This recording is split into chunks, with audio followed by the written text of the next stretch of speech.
అందరికీ నమస్కారం. తమిళనాడు రాష్ట్రంలో జోసెఫ్ విజయ్ గారి ప్రమాణ స్వీకారం ఎందుకు ఆలస్యమవుతుంది? తమిళనాడు రాష్ట్రంలో కొత్త ప్రభుత్వం ఏర్పాటుకు ఎందుకు ఆలస్యమవుతుంది అనే విషయాలు తెలుసుకోవాలంటే ఖచ్చితంగా ఈ వీడియో చూడండి.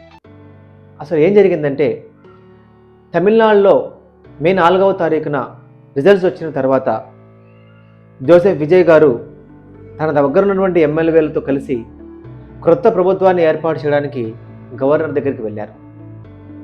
అయితే టీవీకే పార్టీ కేవలం 108 మంది ఎమ్మెల్యేలు మాత్రమే ఉన్నారు. కానీ తమిళనాడు యొక్క మొత్తం సీట్లు 234. ఆ మొత్తం సీట్లలో ఒక పార్టీ ప్రభుత్వాన్ని ఏర్పాటు చేయాలంటే కావలసిన సీట్ల సంఖ్య 118. అయితే టీవీకే పార్టీ సాధించినటువంటి సీట్ల సంఖ్య 108 మాత్రమే.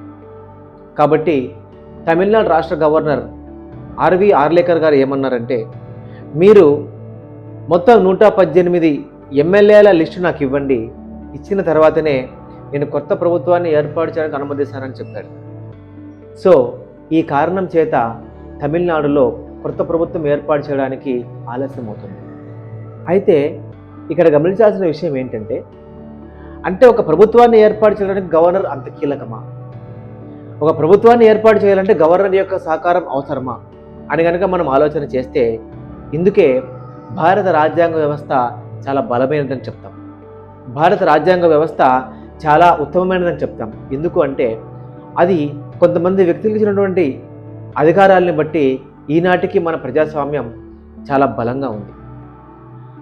ఆర్టికల్ 153, 154 ప్రకారం ఒక రాష్ట్రంలో కార్యాలు జరగాలంటే, నిర్వాహకులు జరగాలంటే, పనులు జరగాలంటే గవర్నర్ అనుమతి తప్పనిసరి.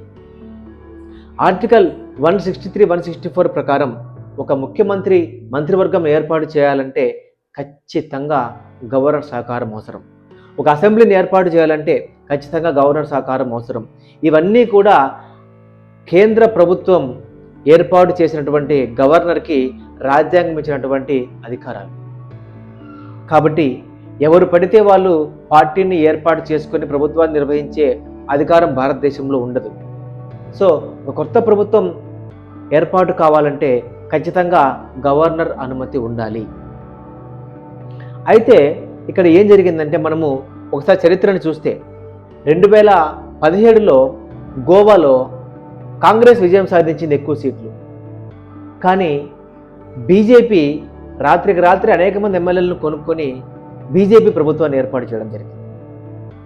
2018లో కర్ణాటకలో కూడా అలాగే జరిగింది. బీజేపీ ప్రభుత్వాన్ని ఏర్పాటు చేయడం యడ్యూరప్ప గారు ప్రమాణ స్వీకారం చేశారు. అయితే కొద్ది రోజుల తర్వాత కాంగ్రెస్ అనేక మంది ఎమ్మెల్యేలు కలిగి ఉండడం చేత యడ్యూరప్ప రాజీనామా చేయడం జరిగింది. 2019లో కూడా మహారాష్ట్రలో కూడా ఈ విధంగా జరిగింది. దేవేంద్ర ఫడ్నవీస్ కూడా ప్రమాణ స్వీకారం చేశాడు. తర్వాత సంఖ్యాబలం లేకపోవడంతో అతను కూడా రాజీనామా చేయడం జరిగింది. అంటే ఇవన్నీ సమస్యలు ముందుగానే సంఖ్యాబలం లేకుండా మనం ప్రమాణ స్వీకారం చేసి జరుగుతాయి.